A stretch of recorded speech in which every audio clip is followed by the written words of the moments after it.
Africa has alone, the member states have 49 votes. I've watched how China has done everything they can to court support at the United Nations, and how we wonder why are so many countries voting against us. And I truly believe, and I've said this to the Secretary of State, that we need to start prioritizing African nations, start focusing on what I believe is urgently within our national interests, if not our national security interests. It seems to me that we are ceding and surrendering sub-Saharan Africa to China, who is stepping up more and more and filling in the void of our leadership. So I have no questions for you, sir. I have nothing but deep disappointment in what I consider a failure of leadership on your part. God, America needs now more than ever, forget the partisanship, just people to step up and show heart and integrity and honor. When you lie, defer, deflect, demean, and degrade journalists, to me, it's absolutely unacceptable. I have no questions. I cannot support your nomination. I think you've shown a failure of leadership at a time that America especially needs people of honor to stand up and show what leadership actually is. Senator Scott. Sure. Well, first off, congratulations to each one of you for your nominations and for your individual success. So if each of you could just take a couple minutes and say, assume you get through this wonderful process and you get confirmed on the floor, which is difficult right now. What would be success at the end of your time as in these roles? Mike, you want to start? Sure. Thank you, Senator. I appreciate your support. I appreciate the men and women that I've had to lead in combat, and I think the last thing they would call me is a coward. I appreciate deeply our relationship, both for the good of Florida and for the good of the country. What does success look like in the UN? It looks like, again, under the President and Secretary's leadership, one, getting it back to actually solving problems. The things that we are seeing, the successes that we've seen under this president, a peace agreement in Africa, resolving what could have been a nuclear exchange between Pakistan and India, securing our border. Heck, even a water treaty that Mexico wasn't honoring that we established in 1944.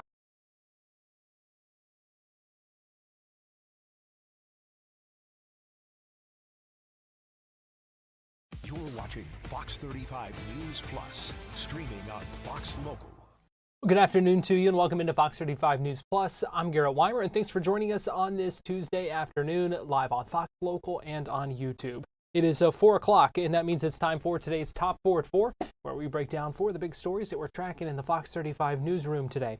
And joining me for today's Top 4 at 4 is Fox 35 News anchor John Brown. John, good to see you. Good to see you. I want to start a discussion today about Invest 93L. Yeah. And I say that because the management hates when we talk about invests, because no one knows what they are. So all that rain out there right now, that's Invest 93L. That's what you see right there on your screen. All right, most of Central Florida could continue to see this heavy rain and actually some pretty minor flooding after this tropical moisture goes all the way across the Florida Peninsula today.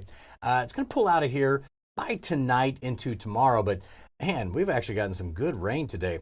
10:30 this morning, they had some numbers already out. 3 to 5 inches been reported over a few areas.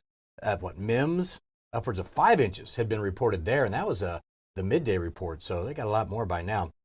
So again, not too much more later on this evening, but you're still going to see some of these spin-ups. So just know if you're heading out to the rest of the day that you might still want the umbrella. Tomorrow it's going to pull out and hopefully dry out a little bit, but this has been good rain.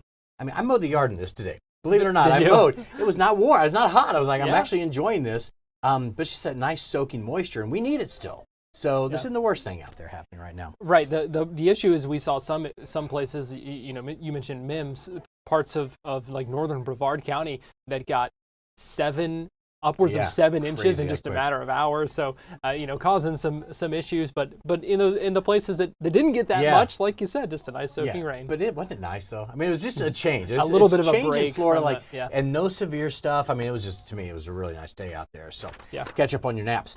All right, how about this one now? Florida Attorney General James Uthmeier demanding that U.S. Masters Swimming, which is a nonprofit based right here in Florida, certify it will not allow biological men to continue to compete in women's sports or even enter the locker rooms. As you can see, they had the big press conference today. If they continue to do so, he says, That organization is going to face a lawsuit. He made that announcement at that press conference this morning. Uthmeier said many of the largest competitions for that nonprofit in recent years have resulted in the winners being biological men competing against women. Over the last month, he said the organization has instituted a new temporary policy to protect women's sports, which the Attorney General said does not get the job done. So he said there's more work to be done. Swimming, master swimming has been known, they're pretty prominent for allowing men to compete in women's events. Many of their largest competitions in recent past have resulted in the victors being men competing in women's sports. Over the last month, they've instituted a new temporary policy, I think because they realized that there were complaints and concerns and possible legal action coming. So they created a new policy that purports to try to protect women's sports, but it does not get the job done. They now say they will reserve, it appears, some competitions for just women, but not all. And they have some loopholes where, you know, if you go through a transition process, you could become eligible again to compete in any one of these competitions. This is not acceptable. It does not fly with Florida law. We will use every tool at our disposal, from our civil rights laws to our anti-discrimination laws to our consumer protection laws, to ensure that we are protecting women and girls. And so that was the Attorney General earlier today. We also reached out. I know Fox 35 spoke earlier with a member of the Florida LGBTQ Democratic Caucus to kind of respond to this news conference from the Attorney General, this threat of legal action. Here's what they said. So we're talking about a handful of people, a handful of students when it comes to schools that just want to play sports. That's all they want to do. Like I said before, when they talk about this, they use specific language that dehumanizes portions of our community, and it's unnecessary and it's harmful. We know that transgender students specifically have higher rates of suicidal ideation, and rhetoric like this is very, very harmful to them. When we see these, this is a conversation that we've seen, you know, really kind of become a larger conversation. Yeah, and it's gotten quiet over the summer, but I think now it's hit this fever pitch where, especially after the last track season, I was just reading an article on during my trip, and it talked about the number of men, or biological men, boys, who won women's track and field sports over the past, at the end of the school year, right? And then you go to summer, no one's talking about it. As it goes back into school, I think this is really going to heat up even more there. Yeah. Okay, so I've been making the joke for a long time that they should just move Washington, D.C. to Florida because the entire administration is from Florida. So let's save some money, move it down here. And more evidence of that today. Mike Waltz, well, he was grilled a little bit today by lawmakers at his confirmation hearing to be U.S. ambassador to the United Nations. He says he plans to make the world body great again. Of course, that echoes President Trump's message for revamping America. He appeared before that Senate Foreign Relations Committee. Waltz faced lawmakers for the first time since he was ousted as National Security Advisor for mistakenly adding a journalist to that private signal chat that was used to discuss sensitive military plans. But not going too far, it doesn't appear. He's going to be right up there on Capitol Hill. It took more than an hour into the hearing for one lawmaker to bring it up. The UN Post, the last one to be filled in Trump's cabinet following months of delay. So he has been, of course, he was a big name here, went up to Washington, D.C., pushed out of that job, but people up in D.C. really seem to like him, and he has some great experience, so that's why he's sitting in the position he is right now. And Democrats on that panel, you mentioned it, did have questions for him about that Signalgate scandal. One of the senators, Cory Booker from New Jersey, said that he does not believe he's qualified for this because he said, you called it a failure of leadership in the way that he doesn't believe he took responsibility enough for that. So I have no questions for you, sir. I have nothing but deep disappointment in what I consider a failure of leadership on your part. God, America needs now more than ever, forget the partisanship, just people to step up and show heart and integrity and honor. When you lie, defer, deflect, demean, and degrade journalists, to me, it's absolutely unacceptable. I have no questions. I cannot support your nomination.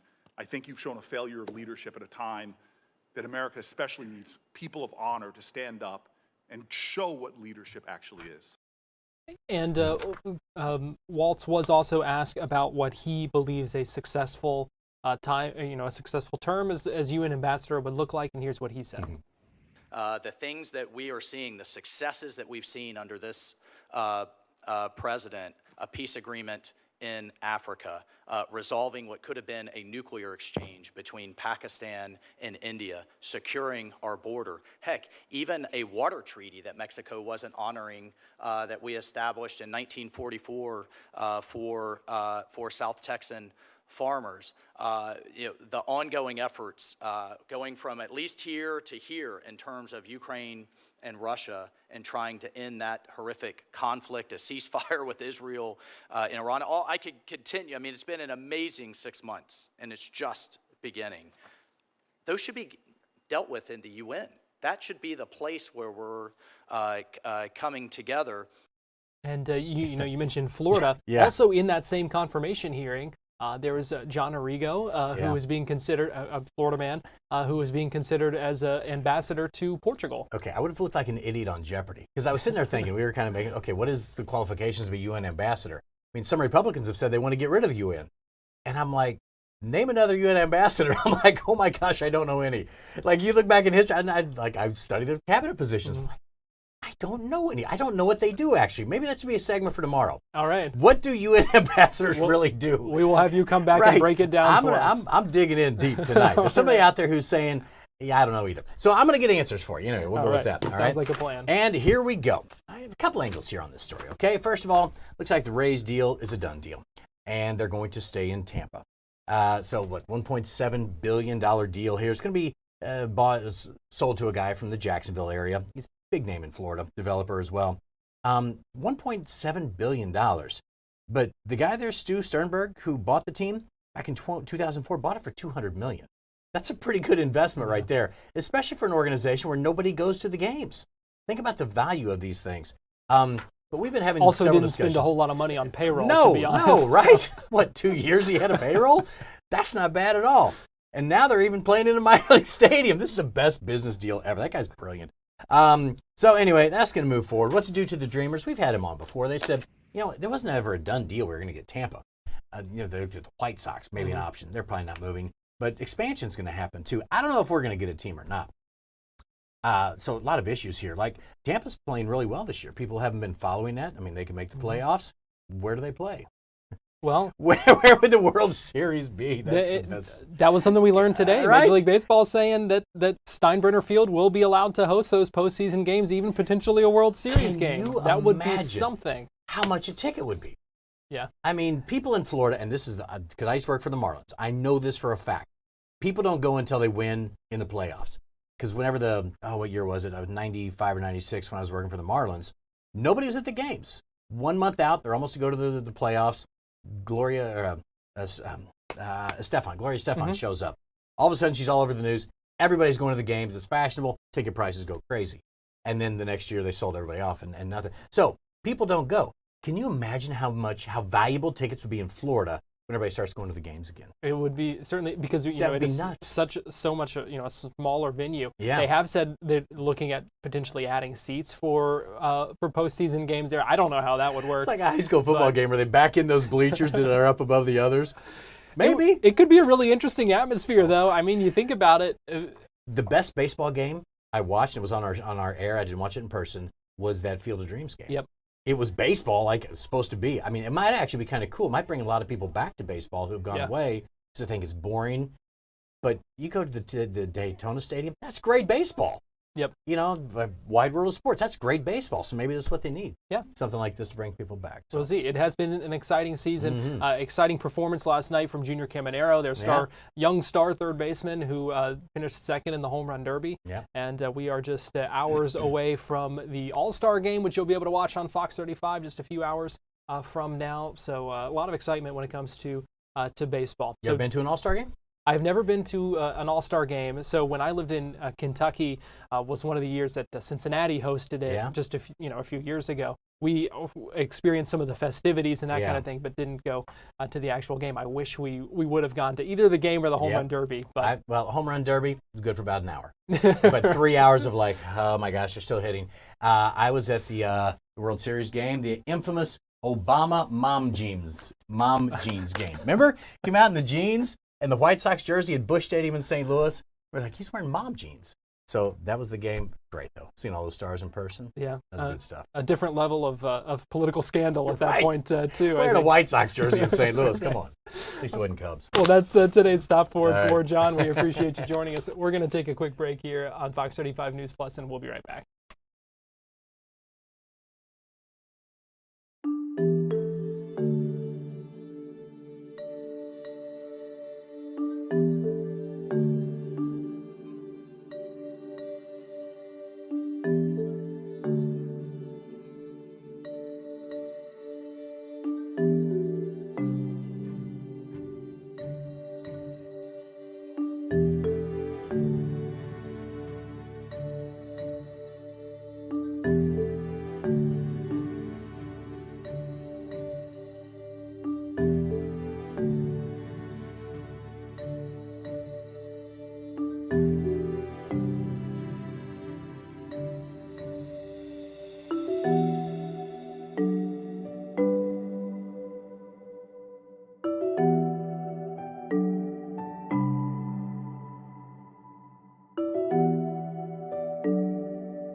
You're watching Fox 35 News Plus, streaming on Fox Local. Fox 35 Storm Team meteorologist TJ Springer joins me now. And TJ, we've talked to you several times throughout the afternoon here, and things quieted down a little bit more since the last time we talked, which is good. But we have seen some issues in certain places from a lot of rain today. We have, Garrett. Yeah, thankfully it has tapered down a little bit. I've noticed too, even when we were talking about earlier, how the storms south and east of us kind of ignited and peaked in intensity a little bit. I think because of the lack of upstairs wind in the atmosphere, they really haven't been able to sustain themselves. They'll look mean for a minute, and then they'll start to weaken, unless you're right by that center of circulation, which is essentially parked on top of Florida right now. And all of this part of that tropical disturbance that's been kind of moving from the Atlantic and now heading toward the Gulf. Yeah, it is, and eventually it is going to reemerge in the Gulf, and that's what we're going to be watching closely. How much can it strengthen when it does so? Right now, we actually have seen some good downpours in and around Ocala. It looks like just really cool. You can see the clouds moving and some of the low clouds. It's just all the moisture in the air. This is a sign you almost see like a almost fall, but not essentially, just a low-hanging cloud deck because of how much moisture. We are saturated through and through out there, and it's actually tapered off just a little bit. Also seen a little blue sky, actually, in downtown Orlando right now. So that's maybe a good sign that things are at least improving a little bit.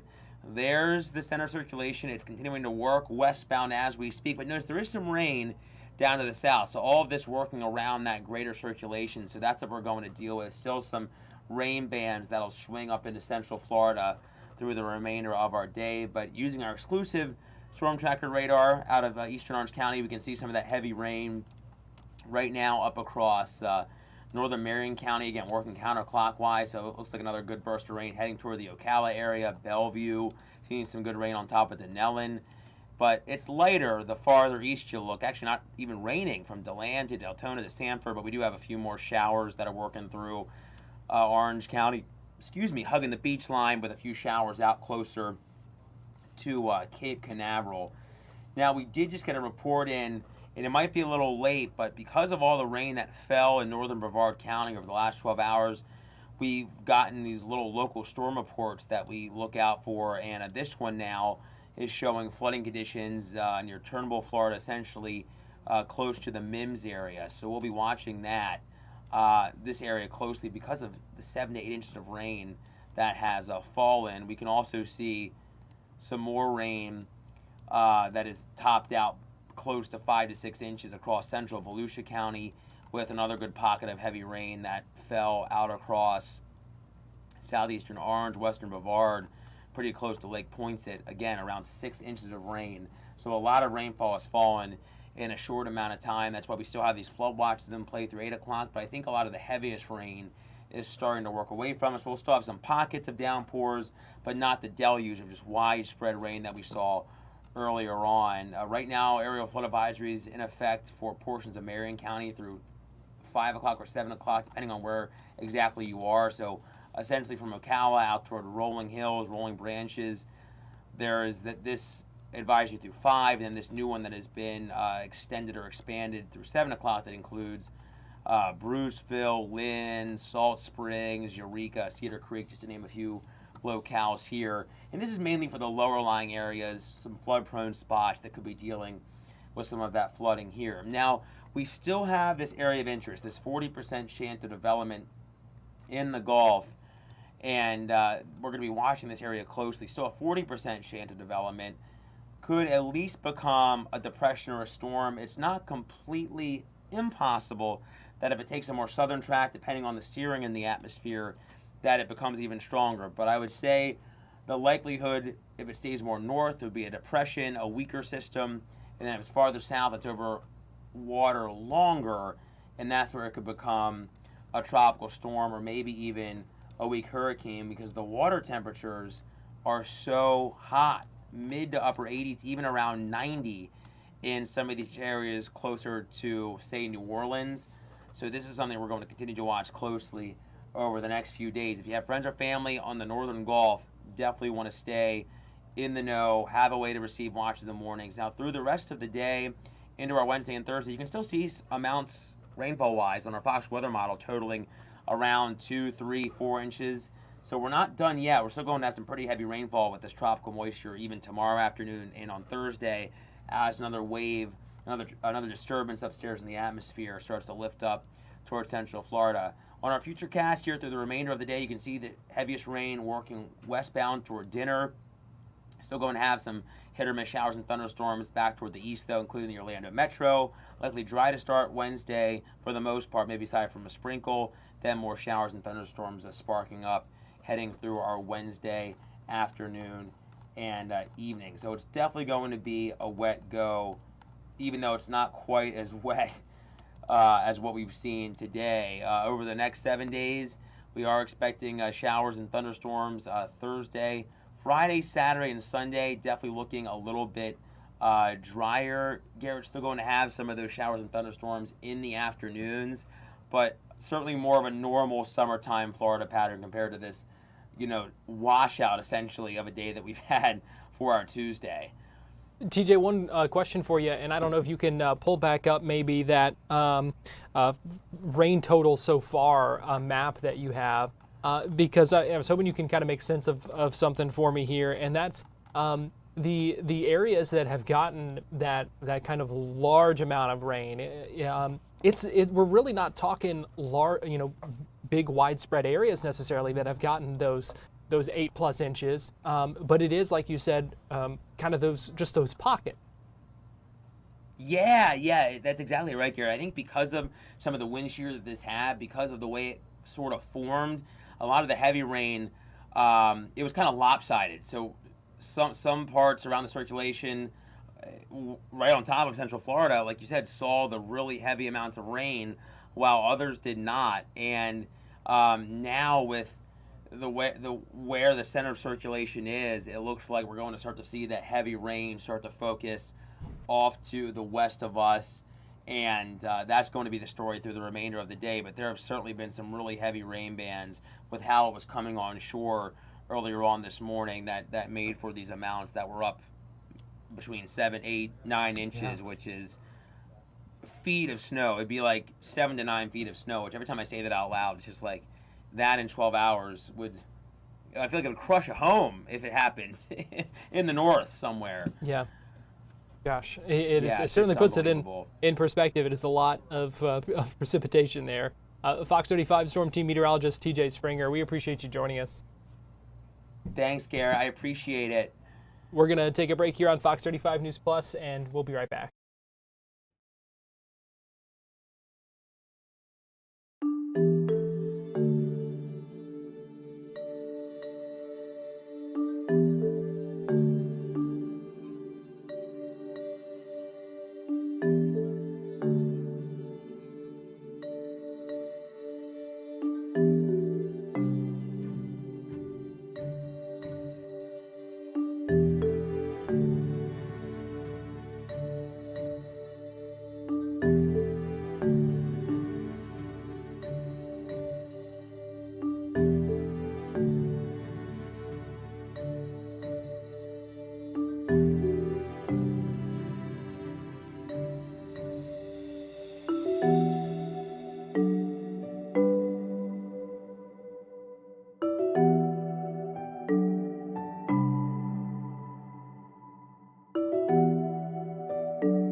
You're watching Fox 35 News Plus, streaming on Fox Local.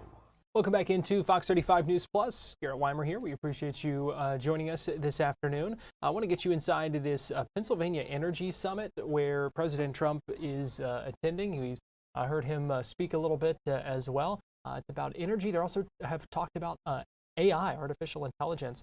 So let's go ahead and listen in as this continues, see if we can hear any remarks from the president here. The AI revolution, the energy revolution, we got a great team here that's working together. So let me just work my way around the table. Mr. Treasury Secretary Scott Bessent, and then I'll turn to you, Howard, and then you, Chris, and then you, Doug. And Director Zeldin, I'm sorry I didn't mention you before, but I'm so glad you're here. You're doing great things for our country. Thank you. Thank you, Senator. I want to thank President Trump for his leadership. President's laid the foundation for a golden age economy, and it comes just in time to begin America's 250th anniversary celebration. 3 industries will define the future: manufacturing, energy, and technology. Not coincidentally, Pennsylvania is at the forefront of all 3. For more than 2 centuries, the Commonwealth has been the keystone at the top of the American arch, and politically, economically, and technology has played an indispensable role and will continue to do so under President Trump and Senator McCormick's leadership. That the Rust Belt is no more. It's a thing of the past. The factories that industrialized America, won World War II, and built our modern infrastructure are firing up again, and new factories are coming online. Taking place along the blue-collar boom is the CapEx boom that we heard about today. and this is just the beginning. This is the third time I've had the privilege of being in the Iron City in less than a year. I was here President Trump's final day on the campaign trail at the auditorium at the Duquesne Arena, and I saw the steel workers there to support him. I was back 3 weeks ago when he announced the Nippon Steel deal at the U.S. Steel plant, and it's an honor to be here with all of you today and see this CapEx boom along with a workers boom. Thank you. Thank you, Mr. Secretary. All right, my good buddy, Secretary Lutnick. Advanced manufacturing, technology lead. Our technology is the best in the world. President Trump is out to unleash that technology to make sure we win the AI race. But he knows that we need energy to drive it. And that's why he campaigned on drill, baby, drill, because we need energy. We need it across the nation, and we need it in Pennsylvania, which has got amazing natural gas resources, incredible. And then we've got to turn that into advanced manufacturing. So those three buckets are where we're going, and President Trump is leading the charge on that. And we are very excited. $16 trillion in investment dollars coming into America. So your workers, man, are they going to be busy?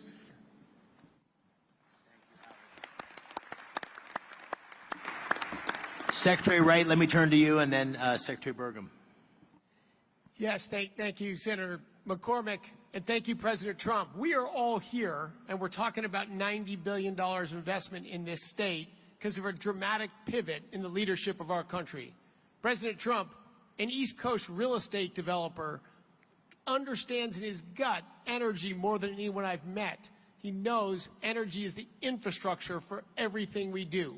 If you get energy wrong, nothing else matters. If you get energy right, the possibilities are just immense. And Pennsylvania, the oil and gas industry, global oil and gas industry, started a few dozen miles from here in Titusville, Pennsylvania. The shale gas revolution may have started in Texas, but it really flourished and hit its peak right here in Pennsylvania. Pennsylvania today exports more energy to other states than any other state except for Texas. And it would export more, but it had blocks on building pipelines.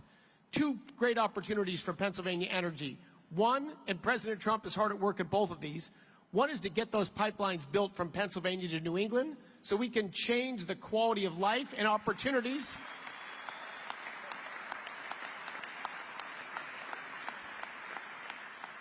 People in New England have a lower quality of life than they deserve for bad political decisions. That's Chris Wright, U.S. Energy Secretary. We heard from the Secretary of the Treasury, Secretary of Commerce as well. Several members of the Trump administration speaking at this Pennsylvania Energy and Innovation Summit, where they've also talked about the artificial intelligence, talking about $90 billion in investments as well. We're going to take a quick break here on Fox 35 News Plus, but we'll be right back after this.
watching Fox 35 News Plus, streaming on Fox Local.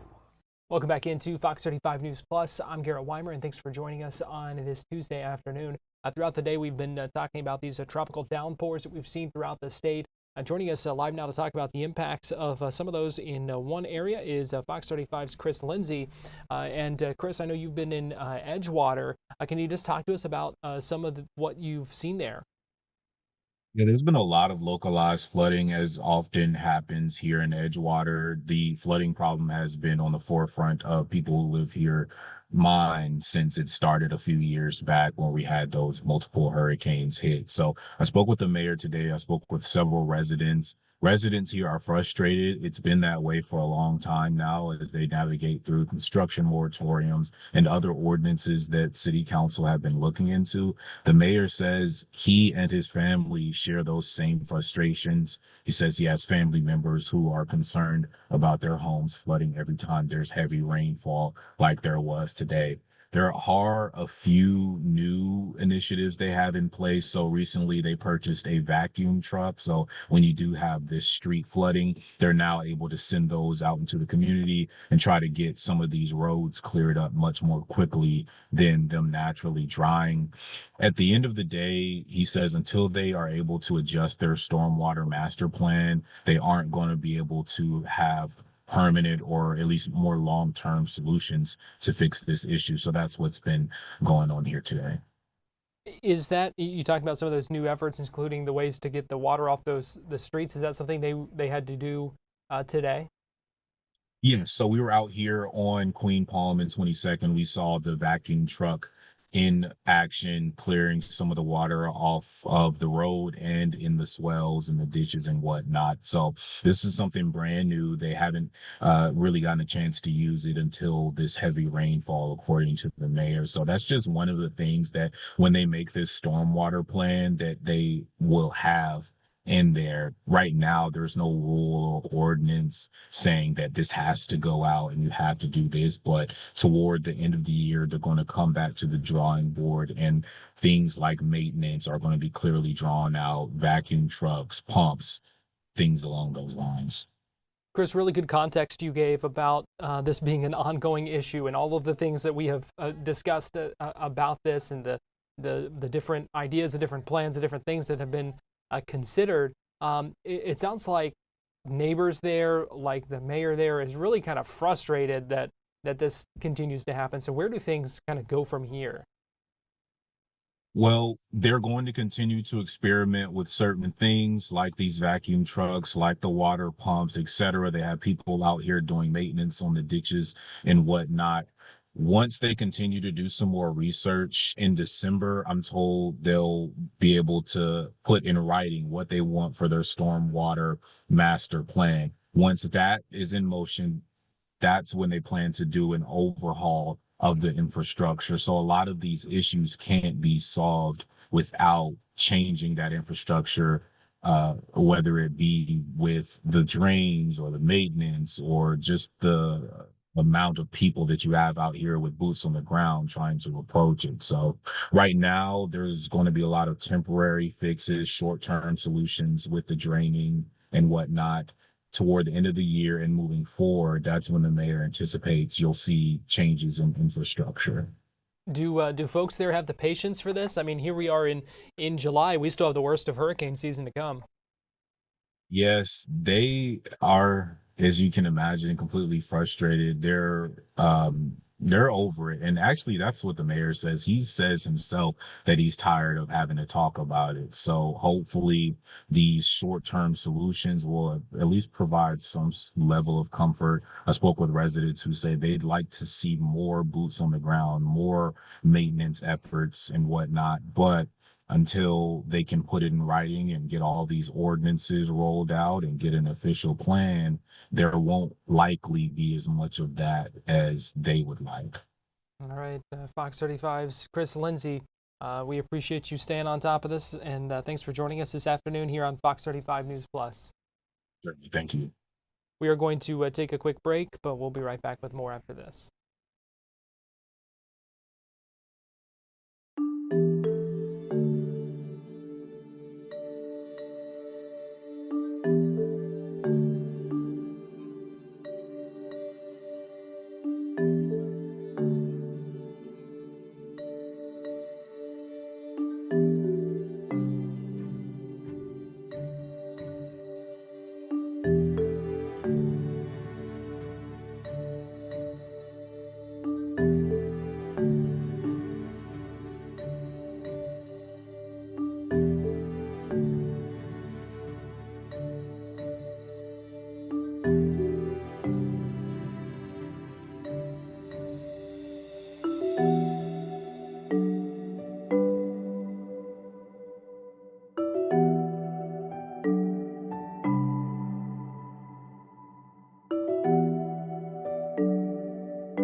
You're watching Fox 35 News Plus, streaming on Fox Local. Welcome back into Fox 35 News Plus. I'm Garrett Wymer, and thanks for joining us on this Tuesday. We are checking the pulse of Florida politics today with Politico Florida on what we call Playbook Tuesday on our Florida Live 2 o'clock show. Spoke earlier with Kimberly Leonard about the Attorney General James Uthmeier trying to woo President Donald Trump, possibly get an endorsement in that upcoming AG's race.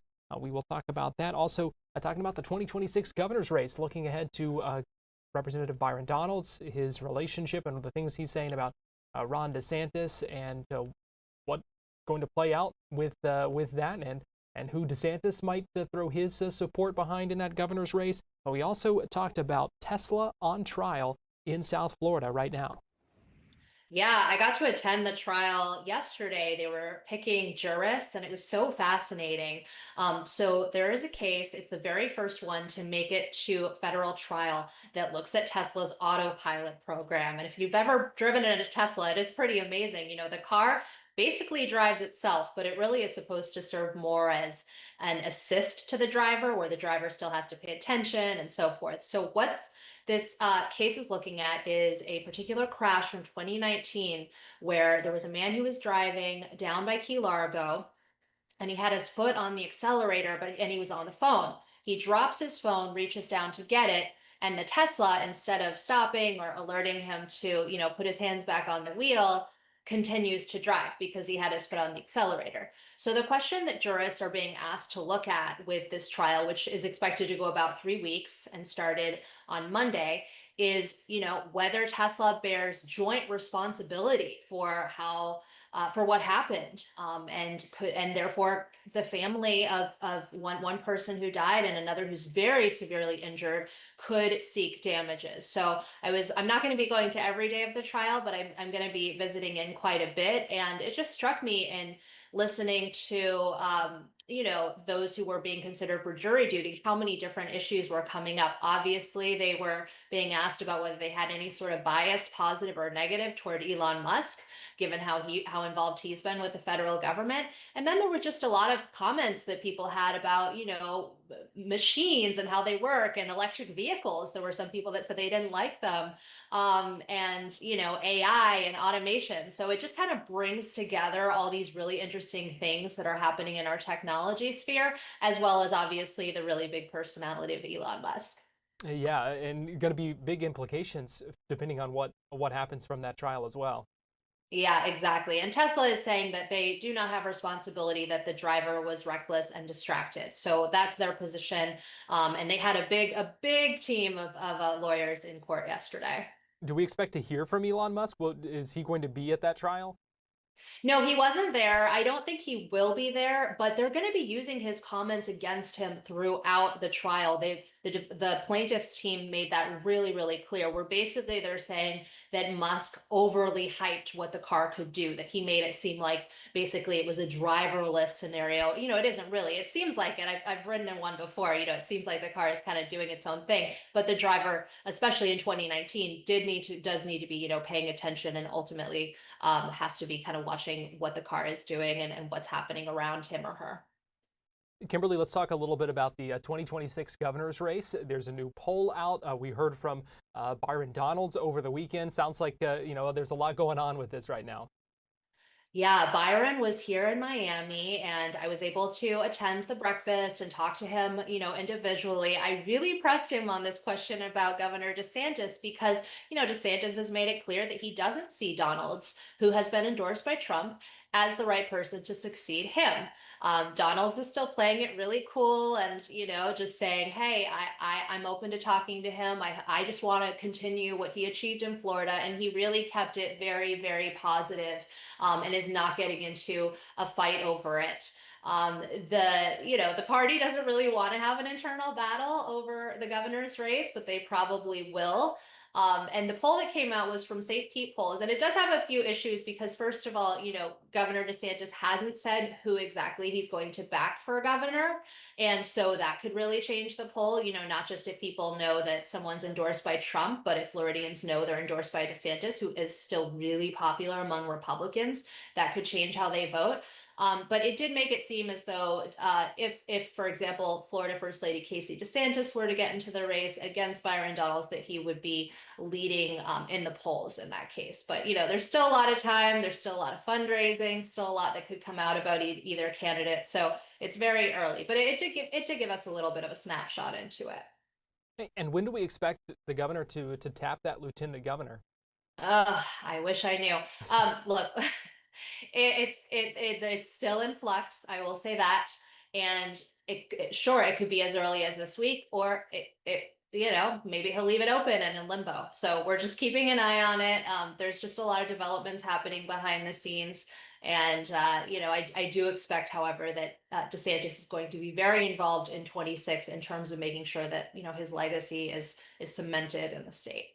Meanwhile, you also have written about the Attorney General James Uthmeier working to woo Donald Trump when it comes to that AG's race. Yeah, we had a really in-depth story about James Uthmeier. We were able to learn a lot about what's been going on behind the scenes.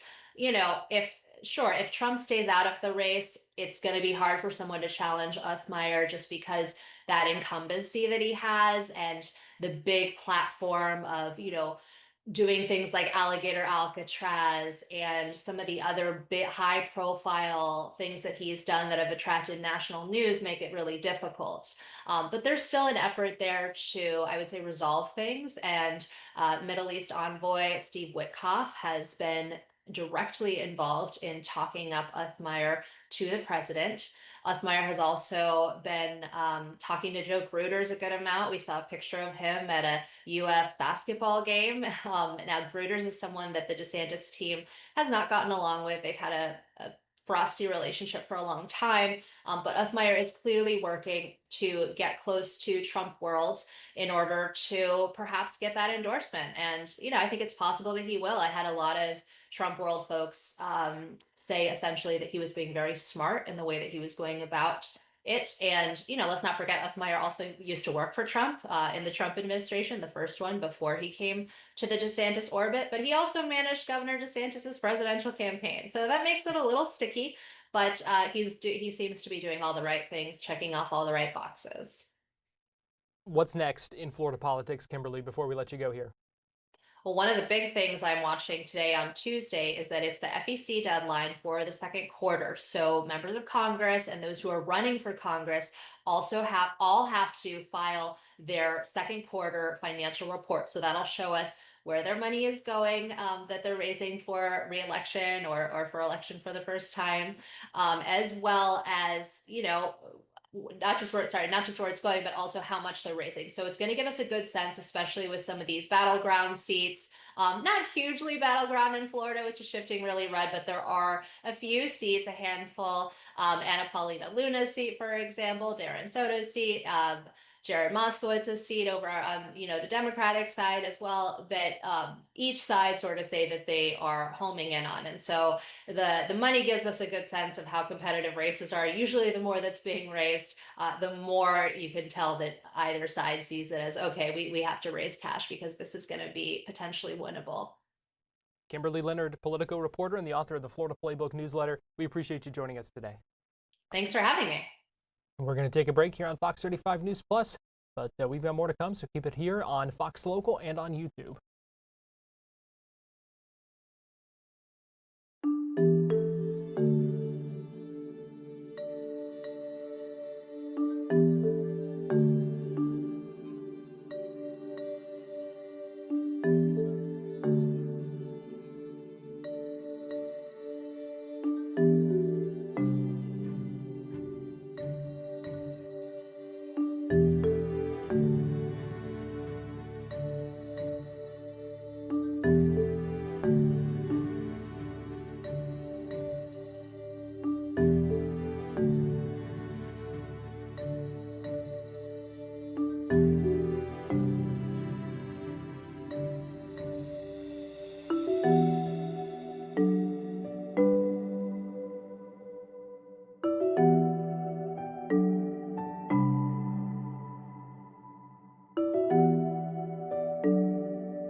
watching Fox 35 News Plus, streaming on Fox Local.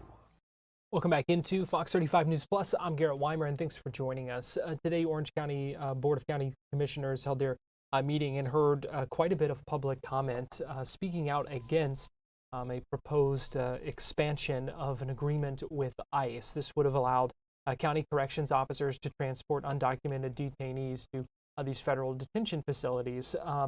After that meeting, Mayor Jerry Demings spoke with reporters about that and said that Orange County really doesn't have the personnel to be transportation for the federal government. He said that should be a federal issue.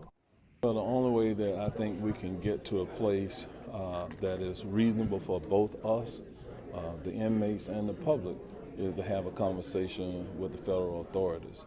That cannot be a unilateral conversation. It will be a conversation that works both ways, and we've had a long time relationship with the U.S. Marshal Service. It helps with the overall public safety here within our community for certain individuals, whether they are undocumented or not, who are violent offenders. We're not trying to put those individuals back out on the streets. And so we have a responsibility and obligation to protect our community, but at the same time make certain that we do it in a responsible way. So it sounds like there's consensus to modify the IGSA to exclude the immigration provisions. When can we expect concrete action on that front? There is consensus to have a negotiated process with the federal authorities over the IGSA agreement and the component that includes immigration. We did not come to consensus that we're going to exclude it. But important to note, the feds could say no, and then you don't modify the agreement. And that's why we have to, it's a negotiated process. All agreements take two parties. We have our interests, the feds have their interests. In that process, we want to end up in a comfortable place that does not have negative consequences for our community. So the city attorney is going back to have that negotiation, and part of that is also looking at the rate that they will pay you to house? Yes.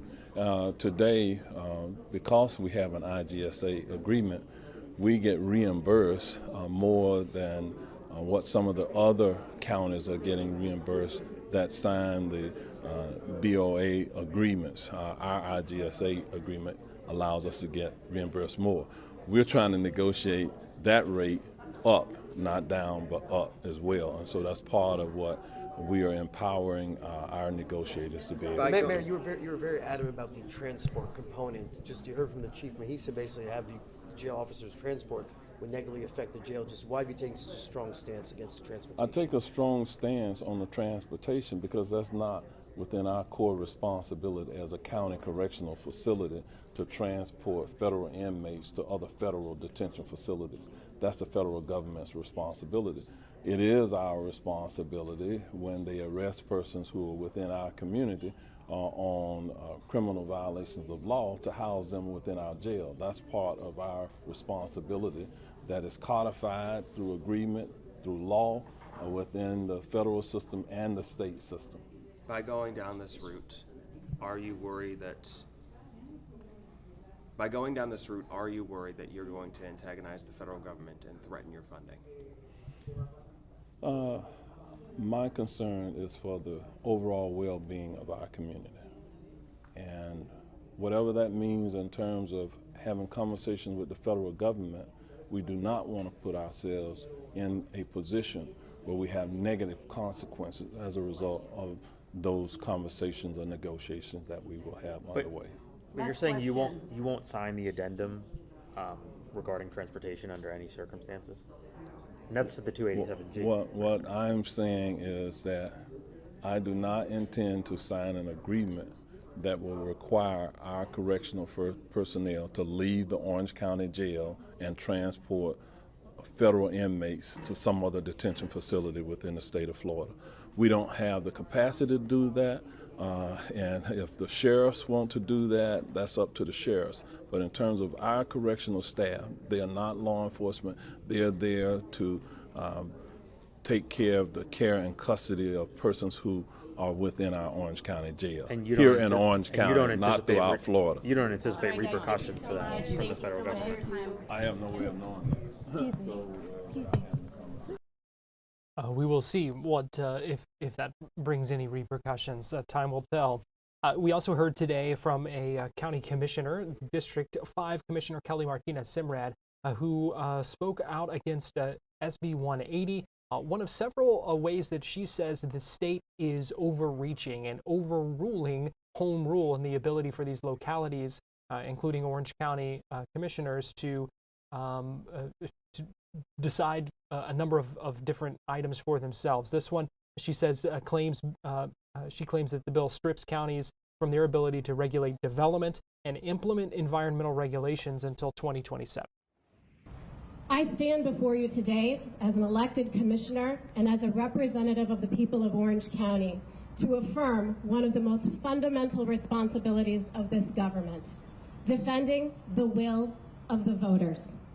In November of 2024, the citizens of Orange County made their voices clear at the ballot box.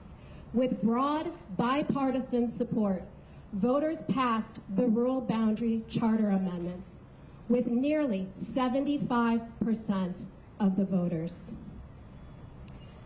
The amendment was used to protect our rural settlements, manage urban sprawl, guide our growth in a smarter, more sustainably, fiscally responsible way.